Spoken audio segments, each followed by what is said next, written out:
दीदी, बोर हो रहे हैं ना? हाँ भाई, बहुत बोर हो रहे हैं। चलो ना दीदी, चल के लूडो खेलते हैं। लूडो? लूडो खेलते हैं? पर याद नहीं है, लूडो तो हम दोनों की लड़ाई में फट गया था। तुमने ही तो फाड़ा था, भूल गए? टन। ये देखो दीदी, अपना नया लूडो। अपना नया लूडो? वाह, ये कहाँ से आया? अरे दीदी, आया नहीं, मैंने बनाया। तुमने बनाया? बस रहने दो। क्या दीदी, अपने भाई को बिल्कुल ही बेकार समझती हो क्या? अच्छा, ये लूडो तुमने बनाया है? ये तो बड़ा सुंदर है। ये कैसे बनाया तुमने? अरे, स्टोर रूम में पुराना कार्डबोर्ड बेकार पड़ा था ना, बस अपना दिमाग लगा के उसी से बनाया। अच्छा, तो तुमने बेकार पड़े कार्डबोर्ड को यूज़ करके उसमें अपना दिमाग लगा के उसे मनोरंजन का संसाधन बना दिया। वेरी गुड, वेरी गुड, क्या बात है, मेरे भाई का तो जवाब नहीं। दीदी, रुको रुको, अभी आपने क्या बोला? क्या बना दिया? संसाधन? हाँ, संसाधन।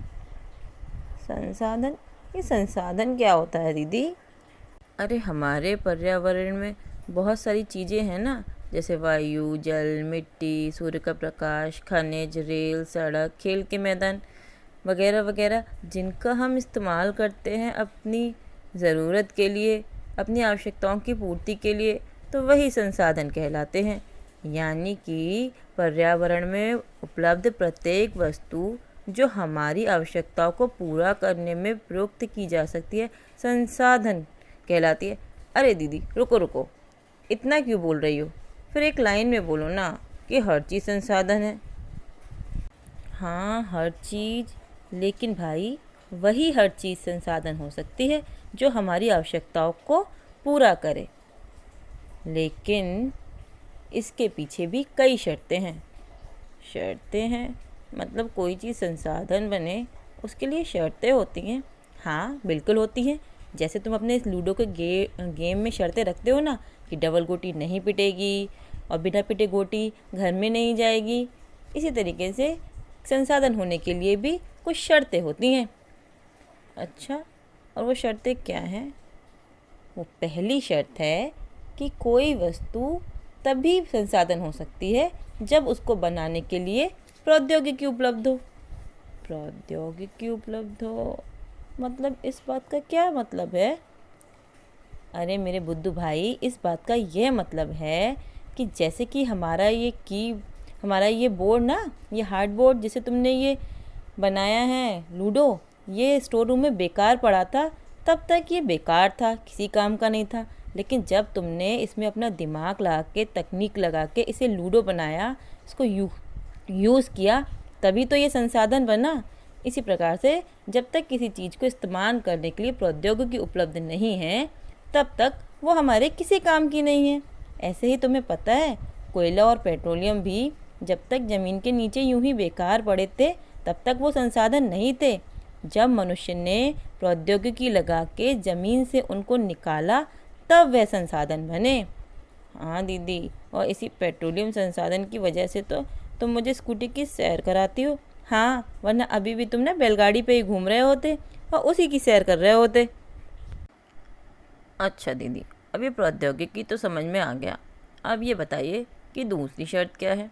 दूसरी शर्त ये है कि संसाधन आर्थिक रूप से संभाव्य होना चाहिए। आर्थिक रूप से संभाव्य होना चाहिए मतलब ये कि सौदा हमारे फ़ायदे का होना चाहिए। दीदी, थोड़ा सा अच्छे से बताओ ना, खुल के। हाँ, बताती हूँ। अच्छा, एक बात बताओ, हम दूध लेने जाते हैं, हमें दूध कितने रुपए लीटर मिलता है दुकान पे? दीदी, 50 रुपये लीटर। हाँ, बिल्कुल सही। और हमारे गांव में दूध कितने रुपए लीटर मिलता है? दीदी, 30 रुपये लीटर। हाँ, तो गांव में तो दूध सस्ता मिलता है ना, हम शहर से महंगा दूध क्यों खरीदते हैं? हम गांव जाके 30 रुपये लीटर दूध क्यों नहीं लेके आते? अरे दीदी, आप हो तो समझदार, लेकिन कभी कभी सच बताएं, बिल्कुल ही अजीब बातें करती हो। हम इतनी दूर गांव जाके दूध लेके आएंगे, लाते लाते ही 2 दिन लग जाएंगे और दूध तो ख़राब हो जाएगा, और आने जाने में इतना रुपया लग जाएगा, वो अलग। ये कैसी बात करी दीदी? हाँ, बिल्कुल ऐसे ही संसाधन वही हो सकता है जो आर्थिक रूप से संभाव्य हो, यानी कि जिसमें हमारा फ़ायदा हो। अब गांव से दूध लाने में तो हमारा कोई फ़ायदा नहीं हुआ ना, तो वो हमारे लिए संसाधन हुआ ही नहीं। हमारे लिए तो यही दुकान से दूध लाना ही बेहतर ऑप्शन है। बात समझ में आई? हाँ दीदी, ये तो बड़ी पते की बात बताई आपने, आ गई। अब ये बताओ तीसरी शर्त क्या है? तीसरी शर्त ये है कि संसाधन सांस्कृतिक रूप से भी मान्य होना चाहिए। सांस्कृतिक रूप से? अब दीदी बस रहने ही दो, संसाधनों का संस्कृति से क्या लेना देना? लेना देना है, बहुत लेना देना है। अच्छा मुझे एक बात बताओ, जब अभी ये कोरोना वायरस की खबर आई थी कि कोरोना वायरस कहाँ से आया है? अरे दीदी ये तो सबको पता है, चीन से आया है। क्या खाते थे चीन के लोग ऐसा जिससे कोरोना वायरस फैला? अरे वो तो बड़ी अजीब अजीब सी चीज़ें खाते हैं, चमगादड़, उसी से तो कोरोना वायरस फैला। हाँ, और क्या खाते हैं? अरे दीदी मैंने वीडियो में देखा है, वो तो टिड्डियाँ, कीड़े मकोड़े, पता नहीं क्या क्या खा लेते हैं। हाँ वो खा लेते हैं ना टिड्डियाँ, कीड़े मकोड़े, चमगादड़, लेकिन अगर हमारे यहाँ इनकी सब्जी बने तो तुम खाओगे? नहीं नहीं दीदी, ये क्या कह रही हो, मैं नहीं खाऊंगा ये सब। हाँ तो इसी तरीके से ये सब कीड़े मकोड़े, टिड्डी, चमगादड़ चीन वालों के लिए खाद्य संसाधन हो सकते हैं, क्योंकि उनकी संस्कृति यह खाना उन्हें अलाउ करती है। लेकिन हमारी संस्कृति के हिसाब से हम ये सब चीज़ें नहीं खा सकते ना, तो हमारे लिए तो ये बेकार है, हमारे लिए ये संसाधन नहीं हुई। तो आई बात समझ में कि संसाधन सांस्कृतिक रूप से भी मान्य होना चाहिए। इसीलिए तो मैं कह रही थी, क्या कह रही थी, अब तुम बताओ। हाँ आपकी बात सही है, आप सही कह रही थी कि प्रत्येक वस्तु जो हमारी आवश्यकताओं को पूरा करने के में प्रयुक्त की जा सकती है। और दीदी आगे तो आपने बताया ही नहीं था, आगे यही शर्तें ही तो, और जिसको बनाने के लिए प्रौद्योगिकी उपलब्ध है, जो आर्थिक रूप से संभाव्य है और सांस्कृतिक रूप से मान्य है, एक संसाधन है। हाँ दीदी, अब मेरे बड़े अच्छे से समझ में आ गई ये बात आपकी। अब मैं भी नोट करूँगा कि कौन कौन सी चीज़ें संसाधन है और कौन कौन सी चीज़ें संसाधन नहीं हैं। अब मैं तुम्हें एक बड़े पते की बात बताऊँ? हाँ दीदी बताओ। तुम खुद भी एक संसाधन हो। कौन? मैं? दीदी मैं संसाधन हूँ? हाँ बिल्कुल संसाधन हो, मानवीय संसाधन। मनुष्य भी तो एक संसाधन है, क्योंकि वही तो दिमाग लगाकर प्रौद्योगिकी और तकनीकी का इस्तेमाल करके प्रकृति द्वारा मिली वस्तुओं को संसाधन बनाता है। मानव प्रौद्योगिकी द्वारा प्रकृति के साथ क्रिया करते हैं और अपने आर्थिक विकास की गति को तेज करने के लिए संस्थाओं का निर्माण करते हैं। ये जितने भी संसाधन हैं वह मानवीय क्रियाओं का ही तो परिणाम है। मानव स्वयं संसाधनों का महत्वपूर्ण हिस्सा है। वे पर्यावरण में पाए जाने वाले पदार्थों को संसाधन में परिवर्तन करते हैं और उनका प्रयोग करते हैं। अरे वाह, मैं भी संसाधन, मानवीय संसाधन। हाँ बिल्कुल सही। और किसी भी देश के विकास में उस देश के संसाधनों का बहुत योगदान होता है। संसाधन देश को आगे बढ़ने में बहुत सहायता प्रदान करते हैं। लेकिन दीदी एक बात बताओ, कभी आप कह रही हो मानवीय संसाधन, कभी कह रही हो खनिज संसाधन। ये संसाधन भी क्या बहुत अलग अलग तरीके के होते हैं? हाँ होते हैं। इन संसाधनों का भी विभिन्न प्रकार से वर्गीकरण किया जा सकता है। वर्गीकरण कैसे वर्गीकरण किया जा सकता है? दीदी बताओ ना, मुझे जानना है। हाँ बताते हैं। देखो हर चीज़ की उत्पत्ति होती है ना, तो उत्पत्ति के आधार पे भी संसाधनों को दो भागों में बांटा जा सकता है। पहला जैव संसाधन और दूसरा अजैव संसाधन। अच्छा ये कैसे? ये ऐसे कि देखो मनुष्य, वनस्पति, मछलियाँ, ये सब चीज़ें भी तो हम संसाधन के रूप में है ना, ये भी संसाधन है। तो जिन संसाधनों की प्राप्ति जीवमंडल से होती है, जिनमें जीवन व्याप्त है, वो जैव संसाधन होते हैं, जैसे मनुष्य, वनस्पति जगत, प्राणी जगत, मत्स्य और पशुधन। इसी प्रकार से ऐसी भी चीज़ें हैं जो निर्जीव हैं, लेकिन हैं तो वो भी संसाधन। जैसे कि दीदी, अरे जैसे कि चट्टानें और धातुएं, लेकिन ये निर्जीव हैं। तो वे सारे संसाधन जो निर्जीव वस्तुओं से बने हैं उन्हें कहते हैं अजैव संसाधन। जैसे चट्टानें और धातुएं, खनिज, ये सब हुए अजैव संसाधन। हाँ दीदी ये बात तो सही है। और भी कोई वर्गीकरण है संसाधनों का? हाँ है, बिल्कुल है। और वो क्या है दीदी? वो है समाप्यता के आधार पे, यानी कि समाप्ति के आधार पे भी संसाधनों को दो भागों में बांटा जा सकता है। पहला है नवीकरण योग्य संसाधन और दूसरा है अनवीकरण योग्य संसाधन। नवीकरण योग्य संसाधन में वो संसाधन आते हैं जिन्हें हम भौतिक या फिर रासायनिक या यांत्रिक क्रियाओं द्वारा फिर से बनाया जा सकता है। मतलब दीदी फिर से कैसे बनाया जा सकता है? अच्छा एक बात बताओ, हमने और तुमने मैंने तुम्हें पढ़ाया था छोटी कक्षा में कि जल चक्र द्वारा जल फिर से बन जाता है। हाँ दीदी बन तो जाता है। मम्मी रोज़ गमले के पौधे में से फूल तोड़ती हैं और फिर उस पर रोज़ नया फूल आ जाता है, अपनी पूजा के लिए रोज़ फूल तोड़ती हैं ना। हाँ दीदी, हम जब गांव जाते हैं वहाँ बगीचे से हर साल फल तोड़ के खाते हैं और हर साल वहाँ पे नए फल आ जाते हैं। हाँ दीदी आ तो जाते हैं। तो ये हुए ना नवीकरण योग्य संसाधन, यानी कि जिनका फिर से नवीकरण हो जाता है, फिर से बन जाते हैं, उन्हें कहते हैं नवीकरण योग्य संसाधन। जैसे कि सौर ऊर्जा, पवन ऊर्जा, जल, वन और वन्य जीवन, ये सब नवीकरण योग्य संसाधन कहते हैं। तो क्या दीदी ऐसे भी संसाधन हैं जिन्हें दोबारा नहीं बनाया जा सकता? हाँ ऐसे भी संसाधन हैं जिन्हें दोबारा नहीं बनाया जा सकता। और वो क्या है? अच्छा एक बात बताओ, जब हम गांव जाते हैं दादी हमें शकरकंदी भून के खिलाती है ना कोयले जला के। हाँ दीदी क्या शकरकंदी की याद दिला दी, मुँह में पानी आ गया। हाँ वो तो मेरे भी आ गया। तो ये बताओ क्या तुम उन कोयलों की राख से फिर से कोयला बना सकते हो? क्या दीदी जब कोयले से राख बन गई तो फिर से कोयला कैसे बना सकते हैं? हाँ और जब मैं तुम्हें अपनी स्कूटी पे घुमाती हूँ तो पेट्रोल खर्च होता है, फिर जब हम क्या घर वापस आते हैं तो पेट्रोल वापस बन जाता है? नहीं दीदी वो पेट्रोल तो ख़त्म हो जाता है। तो इसी प्रकार से ऐसे संसाधन जिनका इस्तेमाल एक बार करने के बाद में वो ख़त्म हो जाते हैं, उन्हें दोबारा नहीं बनाया जा सकता, वो अनवीकरण योग्य संसाधन कहलाते हैं। इन संसाधनों का विकास एक लंबे भूवैज्ञानिक अंतराल में होता है। तो ये कोयला, पेट्रोलियम ये ऐसे बने कैसे हैं फिर दीदी? जब ख़त्म हो जाते हैं फिर बन नहीं सकते? तो मैंने बताया ना, इनका निर्माण एक लंबे भूवैज्ञानिक अंतराल में होता है। सालों लाखों वर्ष पहले जो वनस्पति, पेड़ पौधे पृथ्वी के नीचे दब गए, उन्हीं पेड़ पौधों के ज़मीन के नीचे दबने से कोयला बनता है। और इसी प्रकार जो जीवाश्म दबे थे उनसे जीवाश्म ईंधन यानी कि पेट्रोल और डीजल बनता है।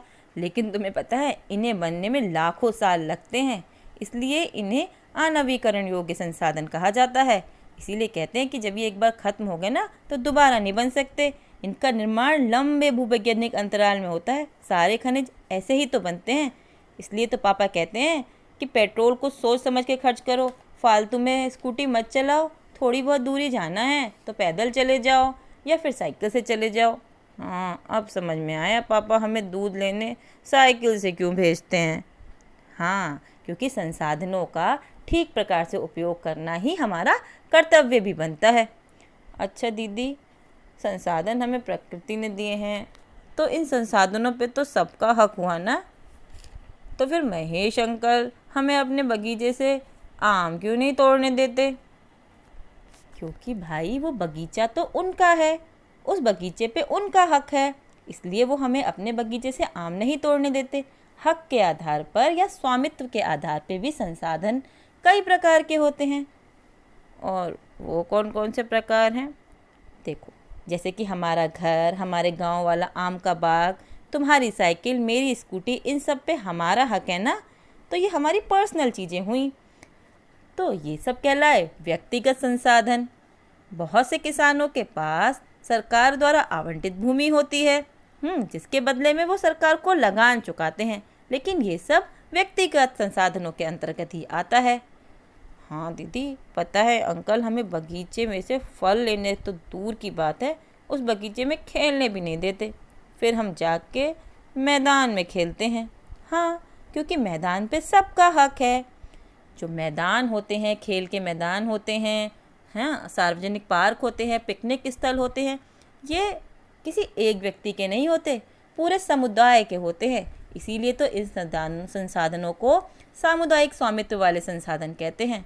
अच्छा, तो बगीचा अंकल का है और पार्क हम सब का है ना दीदी। हक के आधार पे यही तो हुआ ना संसाधनों का वर्गीकरण। हाँ, ठीक कह रहे हो, हम ऐसा कह सकते हैं। लेकिन तकनीकी तौर से देश में पाए जाने वाले हर संसाधन राष्ट्रीय संसाधन होते हैं। हर संसाधन राष्ट्रीय कैसे हो सकता है? जो भी देश में पाया जाता है वो देश का होता है। वैसे हमारा व्यक्तिगत हक होता है, लेकिन यदि सरकार चाहे तो वो जनता के हित के लिए हमारे व्यक्तिगत संसाधनों को हमसे ले भी सकती है। याद है एक बार दादाजी और पापा जी बात कर रहे थे कि सरकार ने पैसे दिए हैं, हमारे खेत में से उन्होंने जगह ली है रेल की पटरी बिछाने के लिए, ताकि हमारे गांव को भी ट्रेन से जोड़ा जा सके। हाँ हाँ दीदी, याद है। हाँ भाई, बिल्कुल सही। ये ट्रेन, सड़क, नहरें, खनिज पदार्थ, जल संसाधन, वन्य जीवन, राजनीतिक सीमाओं के अंदर सारी भूमि और 12 समुद्री मील तक महासागरीय क्षेत्र में पाए जाने वाले संसाधन भी राष्ट्र की संपत्ति हैं। अच्छा दीदी, दीदी सारी बातें तो समझ में आई। ये महासागरीय संसाधन, इसका कैसे पता चलता है कि इस पे किसका हक है? देखो, ये तो हुए राष्ट्र के संसाधन, लेकिन कुछ ऐसी चीज़ें भी हैं जो किसी देश की नहीं है, जैसे कि महासागर। अब इन पे किसका हक हो? क्योंकि महासागरों पे तो फिर सबका ही हक हुआ। अब इस बात का निर्णय कौन करे कि महासागरों पे किसका हक है? हाँ दीदी, फिर कैसे पता चलता है कि महासागरों पे किसका हक है? कुछ अंतर्राष्ट्रीय संस्थाएं इस बात को तय करती हैं कि इस तरीके के संसाधन पे किसका हक होगा। इन्हीं अंतर्राष्ट्रीय संस्थाओं ने ये तय किया है कि तट रेखा से 200 समुद्री मील की दूरी के बाद खुले महासागरीय संसाधनों पे किसी का अधिकार नहीं है। यानी कि केवल 200 समुद्री मील की दूरी तक का क्षेत्र दिया गया है देशों को अपने संसाधन के रूप में इस्तेमाल करने के लिए। उसके बाद फिर महासागरों पे किसी का भी हक नहीं है। अच्छा, तो ये संसाधन फिर दीदी कहलाए अंतर्राष्ट्रीय संसाधन।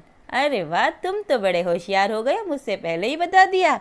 चलो, लेकिन मैं तुम्हें एक और सीक्रेट बात बताती हूँ जो हमारे देश की बहुत बड़ी उपलब्धि है। क्या है दीदी? बताओ ना, जल्दी बताओ ना।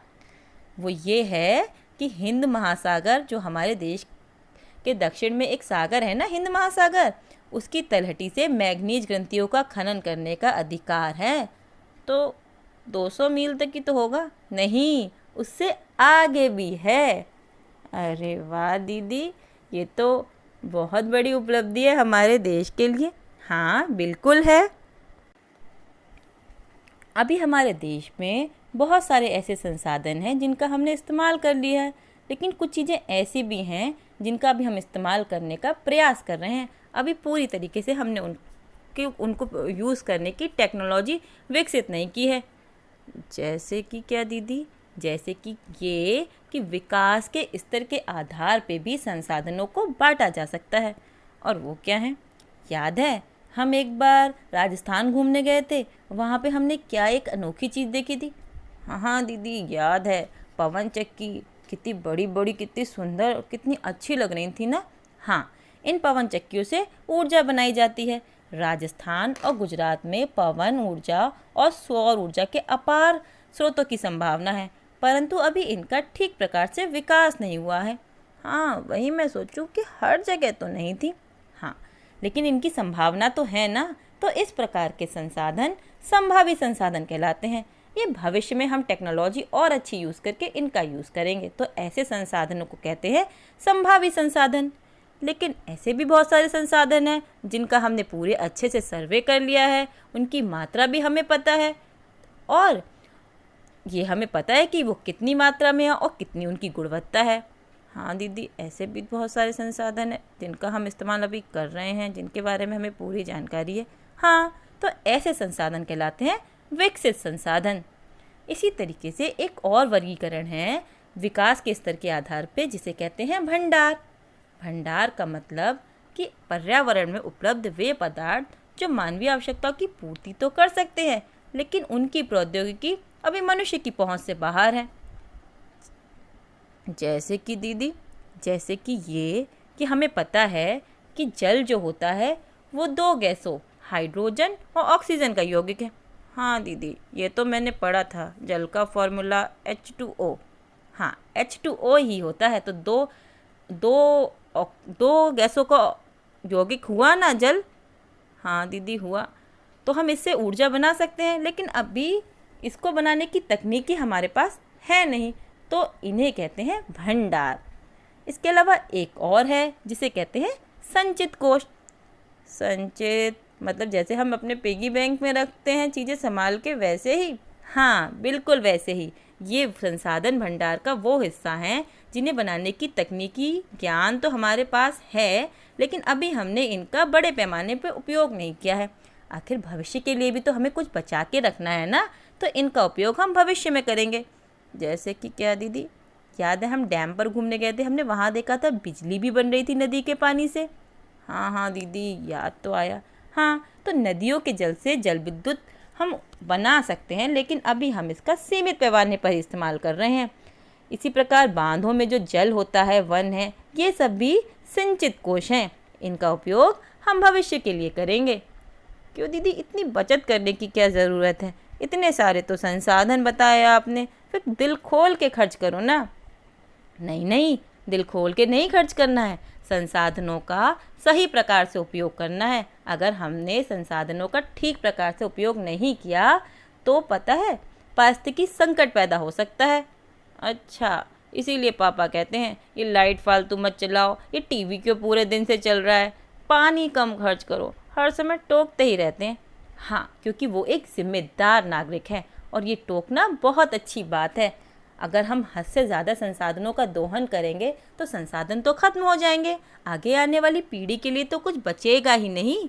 और सिर्फ इतनी बात नहीं है, पारिस्थितिकी संकट उत्पन्न हो जाएगा। और जैसे ये गर्मी जो इतनी बढ़ रही है ना, ये भूमंडलीय तापन, और तुमने ये भी सुना होगा कि ओजोन परत में छेद होता जा रहा है, और ये जो प्रदूषण इतना बढ़ रहा है, भूमि बर्बाद होती जा रही है, ये सब किसकी वजह से है? ये सब संसाधनों के अत्यधिक दोहन की वजह से ही तो है, हद से ज़्यादा संसाधनों के इस्तेमाल करने की वजह से ही तो है।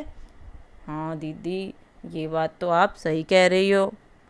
तो हमको संसाधनों का ठीक प्रकार से इस्तेमाल करना है, उनका हद से ज़्यादा इस्तेमाल नहीं करना है। साथ में ये भी ध्यान में रखना है कि संसाधनों का बंटवारा समाज के हर व्यक्ति के बीच में ठीक प्रकार से हो, नहीं तो समाज दो भागों में बंट जाएगा ना। अमीर और गरीब, जिनके पास पैसा है वो सारे संसाधन खरीद लेंगे, और जो गरीब है उनका तो विकास ही रुक जाएगा। हाँ दीदी, मेरा वो दोस्त है ना, कितना अमीर है, वो तो मज़े से गर्मी में एसी में बैठता है और ठंडी ठंडी हवा खाता है। लेकिन ऐसे भी तो बहुत सारे लोग हैं ना जिनके घर में अभी तक बिजली भी नहीं पहुंची, उनके पास तो अभी बिजली वाले संसाधन हैं ही नहीं। और तुम्हें पता है, तुम्हारे दोस्त और इस तरीके के घर जो उनके पास बहुत पैसा है, अपने घरों में एसी लगाते हैं, और ये एसी कभी देखा है इनके पीछे से कितनी गर्मी निकलती है, जिसकी वजह से वातावरण में का तापमान जो है वो दिन पे दिन बढ़ता जा रहा है। और जिन परिवारों के पास बिजली नहीं है, उनके पास तो चलाने के लिए पंखा भी नहीं है। तो जिन लोगों ने हद से ज़्यादा संसाधनों का दोहन किया है, उसके दुष्परिणाम कहीं ना कहीं गरीब लोगों को भुगतने पड़ते हैं।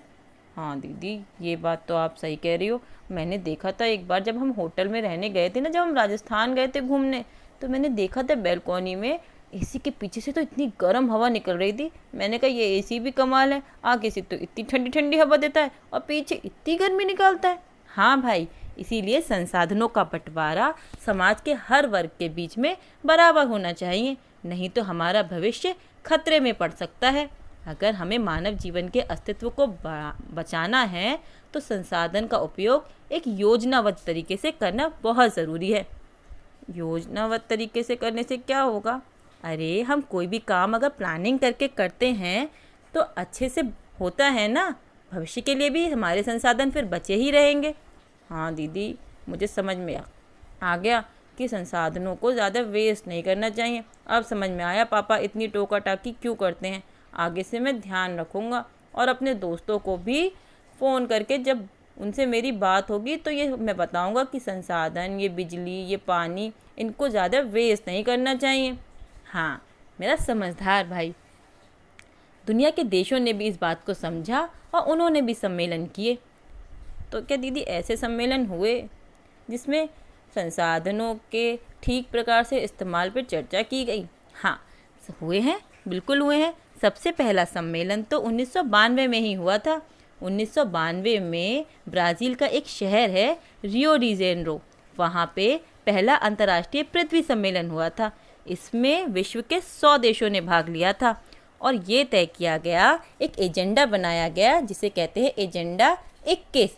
उसके तहत ये तय किया गया कि संसाधनों का इस्तेमाल सतत पोषणीय विकास के तहत किया जाएगा। सतत पोषणीय विकास, इसका क्या मतलब हुआ? इसका मतलब ये हुआ कि संसाधनों का विकास इस तरीके से किया जाएगा कि वो भविष्य के लिए भी बचे रहे और हमारा उनसे विकास भी होता रहे, यानी कि उनका समुचित दोहन किया जाएगा। सतत पोषणीय विकास यानी कि ठीक प्रकार से इस्तेमाल और भविष्य के लिए भी बचाना। हाँ दीदी, आ गई बात समझ में। इसे ही तो कहते हैं संसाधन का नियोजन, और हमारे देश में तो संसाधनों का नियोजन करना बहुत ही ज़रूरी है। क्यों दीदी, हमारे देश में ज़्यादा ज़रूरी क्यों है? क्योंकि तुमको पता ही है ना, हमारे देश में तो कितनी विविधता है। किसी प्रदेश में किसी संसाधन की प्रचुरता है तो दूसरे संसाधन की कमी है। जैसे कि हमारा ये जो शहर है, यहाँ पे पानी की तो कोई कमी नहीं है, लेकिन यहाँ पे खनिज संसाधन तो नहीं पाए जाते ना। जैसे झारखंड, मध्य प्रदेश, छत्तीसगढ़, वहाँ पे खनिज और कोयले के प्रचुर भंडार हैं। लेकिन अरुणाचल प्रदेश, वहाँ पे जल संसाधन के प्रचुर भंडार हैं। और राजस्थान, वहाँ पे जल संसाधन की कमी होती है, लेकिन वहाँ पे सौर ऊर्जा और पवन ऊर्जा है। तो इस प्रकार से हमारे देश में किसी जगह पे कोई संसाधन पाया जाता है, किसी और राज्य में किसी और प्रकार का संसाधन पाया जाता है। इसलिए पूरे देश का समुचित विकास हो, ठीक प्रकार से विकास हो, इसलिए इन संसाधनों का नियोजन जरूरी है। ये नियोजन राष्ट्रीय स्तर पे, फिर उसके बाद प्रादेशिक स्तर पे, फिर प्रांतीय स्तर पे, हर स्तर पे ज़रूरी है। तो दीदी, ये नियोजन कैसे किया जा सकता है? ये नियोजन ऐसे किया जा सकता है, एक योजनाबद्ध तरीके से एक प्लानिंग बना के किया जा सकता है। जब भी हम अपना कोई काम करते हैं तो प्लान बनाते हैं ना, वैसे ही किया जा सकता है। तो वो प्लान कैसे बनाया जा सकता है? देखो, कोई भी प्लान बनाते हैं तो सबसे पहले हम अपने पास जो भी चीज़ें होती हैं जिनकी हमें ज़रूरत पड़ती है, जो हमारे साधन हैं, उनकी पहचान करते हैं ना। तो उसी प्रकार से संसाधनों के पहले पहचान की जाए, उनकी तालिका बनाई जाए। ये हम सर्वे द्वारा मानचित्र बना के कर सकते हैं। फिर संसाधन, उनके गुणात्मक और मात्रात्मक अनुमान लगाया जाए। उसके बाद संसाधन के विकास की योजनाएं लागू की जाएं और ये देखा जाए कि उनके लिए कितनी प्रौद्योगिकी, कौशल, नियोजन उपलब्ध हैं। इसके बाद संसाधन विकास योजनाओं को राष्ट्रीय विकास योजनाओं के साथ जोड़ा जाए, तभी हमारे देश का अच्छे से और उचित प्रकार से विकास हो पाएगा। हाँ दीदी, तो क्या हमारे देश की सरकारें कुछ ऐसा प्रयास कर रही हैं? हाँ, हमारे देश में तो स्वतंत्रता प्राप्ति के बाद से ही संसाधनों के नियोजन पर ध्यान दिया गया है। प्रथम पंचवर्षीय योजना से ही ये प्रयास किए जा रहे हैं। अच्छा, तो आज़ादी के बाद से ही हमारे देश में इस ओर प्रयास किए जा रहे हैं? हाँ, क्योंकि तुम्हें तो पता ही है, हमारा देश सालों गुलाम रहा था और औपनिवेशिक सरकारों ने हमारे देश के संसाधनों का हद से ज़्यादा दोहन कर दिया था। इसीलिए शुरू से ही हमारे देश में इस ओर प्रयास किए जा रहे हैं। लेकिन केवल सरकारों के प्रयास काफ़ी नहीं है, हमें व्यक्तिगत ध्यान भी देना होगा। लोग अपनी लालच में कितनी संसाधनों की बर्बादी करते हैं। जैसे हमारे पड़ोस वाले घर में देखो, आंटी मोटर चला के भूल ही जाती हैं, पानी तो बहता ही रहता है। और अंकल अपनी गाड़ी धोने के लिए कितना पानी बर्बाद करते हैं और उनके स्कूटर में से तो कितना काला धुआं निकलता है, लेकिन पैसे बचाने के लिए वो अपने स्कूटर की ठीक से सर्विस ही नहीं कराते। तो अपनी लालच मनुष्य को छोड़नी पड़ेगी। हाँ दीदी, सही कह रही हो। हाँ, पता है, हमारे राष्ट्रपिता महात्मा गांधी जी ने भी कहा था कि हमारे पास हर व्यक्ति की आवश्यकता की पूर्ति के लिए बहुत कुछ है, लेकिन किसी लालच की संतुष्टि के लिए नहीं। मतलब कि क्या? मतलब कि गांधी जी ने कहा कि हमारे पास पेट भरने के लिए तो बहुत कुछ है, लेकिन पेटी भरने के लिए कुछ भी नहीं है। यानी कि हमारे पास इतने संसाधन हैं कि हर व्यक्ति का विकास हो सकता है, लेकिन ये तभी संभव है जब लोग इस पर व्यक्तिगत ध्यान दें और साथ में सरकारें भी ध्यान दें। हाँ दीदी, मुझे समझ में आ गया, अब मैं ध्यान रखूँगा। ज़्यादा टीवी नहीं देखूँगा और कमरे में से बाहर आते समय ही फ़ैन बंद कर दूँगा। 4-4 बाल्टी इस पानी से मैं भी नहीं नहाऊँगा और मैं अपने दोस्तों को भी ये बात ज़रूर बताऊँगा। हाँ, ये सारी बातें मैंने इसीलिए तो तुम्हें बताई ताकि आगे चल के तुम भविष्य में संसाधनों का ठीक प्रकार से इस्तेमाल करो। हाँ दीदी, लेकिन एक बात बताओ, कोरोना वायरस की वजह से मैं बाहर तो जाके खेल नहीं सकता, अब टीवी भी नहीं देखूँगा, तो फिर मैं सारा दिन करूँगा क्या? अरे फिर से वही बात कह दी ना। ये बताओ, मैंने क्या बताया था कि मनुष्य भी एक संसाधन है और तुम्हारे पास तो दिमाग है। जैसे तुमने इस कार्डबोर्ड से लूडो बनाया, उसी तरीके से तुम अपना दिमाग लगा के कुछ भी नया कर सकते हो, कुछ भी ऐसा कर सकते हो, नई तरीके की खोजें कर सकते हो, घर में ही नए तरीके के संसाधन ढूंढ सकते हो। हाँ दीदी, सही कह रही हो। अब मैं घर में ही ढूंढूंगा कि और नए क्या क्या संसाधन हो सकते हैं जिसे मैं अपने मनोरंजन का संसाधन बना सकता हूँ। हाँ, बिल्कुल सही। चलो दीदी, अब चल के लूडो खेलें। हाँ हाँ, चलो बहुत बातें हो गई, अब चल के लूडो खेलते हैं। लेकिन दीदी, मैंने तुम्हारी इतनी सारी बातें मानी, अब मैं लाल गोटी तो मैं ही लूँगा और फर्स्ट चांस भी मेरी होगी। चलो अच्छा मेरे प्यारे भाई, तुम ही ले लेना पहली चांस और लाल वाली गोटी भी तुम ही ले लेना, ठीक है ना? हाँ दीदी, ठीक है मेरी प्यारी दीदी और मेरा प्यारा भाई।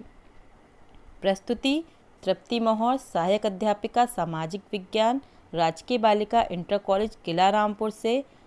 भूगोल, अध्याय 1, कक्षा 10, विषय संसाधन एवं विकास।